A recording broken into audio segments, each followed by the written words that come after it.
नमस्कार साथियों, आप सभी का हमारे ऑनलाइन यूट्यूब चैनल पर हार्दिक स्वागत है।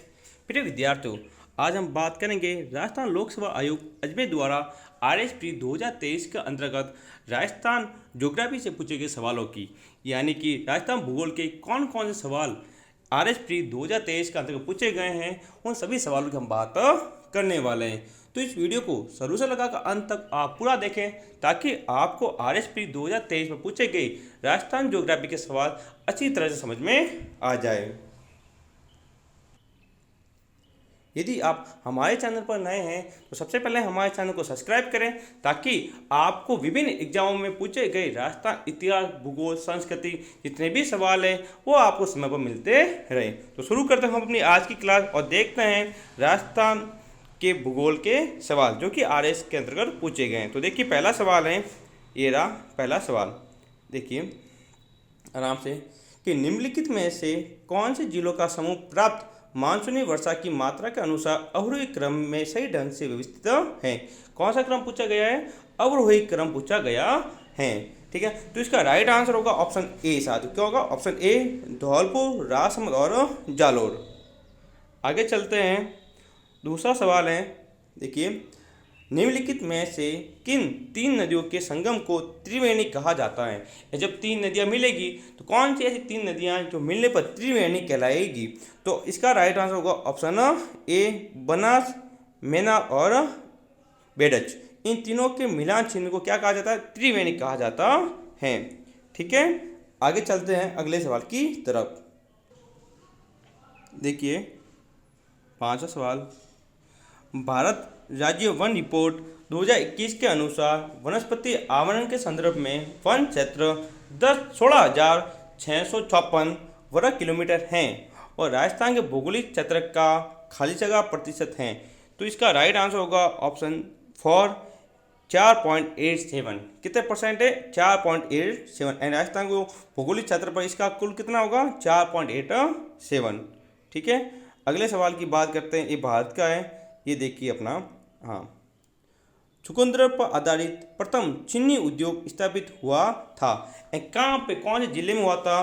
तो इसका राइट आंसर होगा ऑप्शन ए, श्री गंगानगर में। कहाँ पर क्या कहता? श्री गंगानगर में। अगला सवाल है जो कि परियोजना से संबंधित है, कि माई बजाज सागर परियोजना मुख्य एक संयुक्त उद्यम है एंड किन राज्यों की यह संयुक्त जो कि परियोजना है? तो देखिए इसका राइट आंसर होगा ऑप्शन दूसरा, एंड गुजरात और राजस्थान। ठीक है, नहीं, गुजरात और राजस्थान की ये परियोजना है। साथ ही साथ इसकी पूर्ण जो बिजली है वो आपको राजस्थान को प्राप्त होती है। अगला सवाल है, देखिए निम्नलिखित में से वर्ष 2001 से 2011 के मध्य में न्यूनतम दर्शकीय जनसंख्या वृद्धि दर वाला जिला कौन सा है? जहाँ पर दर्शकीय वृद्धि दर क्या थी? सबसे कम, न्यूनतम थी। तो इसका राइट आंसर होगा ऑप्शन 2, श्री गंगानगर। ठीक है ना, इसका भी श्री गंगानगर ही होगा। अगला सवाल अपने खनिज से पूछा गया है। तो देखिए राजस्थान में कालाखुटा, लीलवानी, नादिया, तिमामोरी किस खनिज के उत्पादक क्षेत्र हैं? ऑप्शन है मैग्नीज, टंगस्टन, तांबा या लोहा अयस्क। और इस बार RPSC के द्वारा 5वां ऑप्शन दिया गया था अनुत्तीर्ण प्रश्न, जिसको यदि आपको कोई उत्तर नहीं आ रहा है तो आपको 5वां ऑप्शन भरना है। तो इसका राइट आंसर होगा ऑप्शन एक, मैग्नीज। ये जितने भी उत्पादक क्षेत्र ये सब किसके? मैग्नीज के क्षेत्र हैं।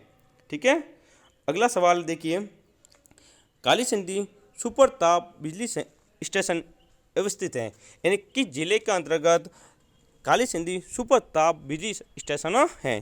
तो इसका राइट आंसर होगा ऑप्शन 2, झालावाड़। किस जिले में होगा? झालावाड़ में होगा। साथियों यदि आपको हमारा वीडियो अच्छा लगे तो इस वीडियो को लाइक करें और ज़्यादा से ज़्यादा अपने मित्रों के साथ, अपने ग्रुप हैं उनके साथ शेयर जरूर करें। अगला सवाल है 12वां, देखिए कौन सा सम्मिलित नहीं? आपको सम्मिलित करना है। एक तरफ वन्य जीव अभ्यारण्य दिए गए हैं, एक तरफ आपको दिए गए जिले। तो देखिए आपको पता सीता माता जो अभ्यारण्य है वो प्रतापगढ़ में, तो ये तो सही है। रामसागर वन विहार ये धौलपुर में, ये भी सही है। बस ये चित्तौड़गढ़ के अंतर्गत है। लेकिन शेरगढ़ है वे बूंदी में नहीं है। शेरगढ़ किस जिले में? शेरगढ़ है बारां में। किस में है साथियों? बारां के अंतर्गत है। तो ये अपना राइट आंसर होगा ऑप्शन 1, शेरगढ़ कहाँ पे? बारां। ये सम्मिलित नहीं है। ठीक है, आगे चलते हैं। अब फसल का सवाल पूछा गया है। तो देखिए माई कंचन तथा RCB 911 संकर किसमें है, किसकी है? तो ऑप्शन यहाँ पर आपको दिए गए हैं। तो इसका राइट आंसर होगा साथियों, एक मिनट, ये है ऑप्शन थर्ड, क्रमश मक्का और बाजरे की। ठीक है साथियों, जो हम आंसर बता रहे हैं ये RPSC के द्वारा जो कि जारी की गई हैं उसके अकॉर्डिंग ही हम इसके आंसर बता रहे हैं। ठीक है ना, इसका थर्ड ऑप्शन राइट होगा। अगले सवाल की बात करें, देखिए, हाँ, दिवस के रूप में पूछा गया था कि राजस्थान में ऊर्जा संरक्षण दिवस कब मनाया जाता है? तो ऑप्शन है 14 दिसंबर, 5 जून, 22 अप्रैल या 21 मार्च। तो इसका राइट आंसर होगा ऑप्शन एक, 14 दिसंबर को राजस्थान में ऊर्जा संरक्षण दिवस मनाया जाता है। आगे चलते हैं, देखिए, हाँ, पृथ्वी के वायुमंडल में मौजूद कुल ऑक्सीजन का अमेजन वन में प्रकाश संश्लेषण के द्वारा अनुमानित उत्पादन है। तो ये होगा 20%, ऑप्शन 4 यहाँ पर राइट होगा।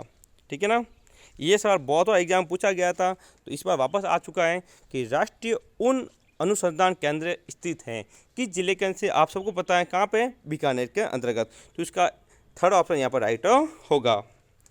आगे चलते हैं, हाँ, इनमें से कौन सा समूह मिलेट अच्छी अन्य फसलों का है, वो आपको बताना है। यहाँ पे समूह दिए गए हैं अलग अलग फसलों का, लेकिन कौन से समूह का अंतर्गत सी अन यानी मिलेट्स हैं? तो देखिए, इसका राइट आंसर होगा ऑप्शन 4, ज्वार, कोदो, कांगनी और रागी। ये इसका राइट आंसर होगा।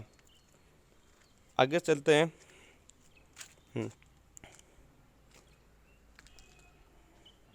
हाँ, अपना अंतिम सवाल, इनमें से कौन सा प्राकृतिक संसाधन गैर निम्नीकरणीय संसाधन माना जाता है?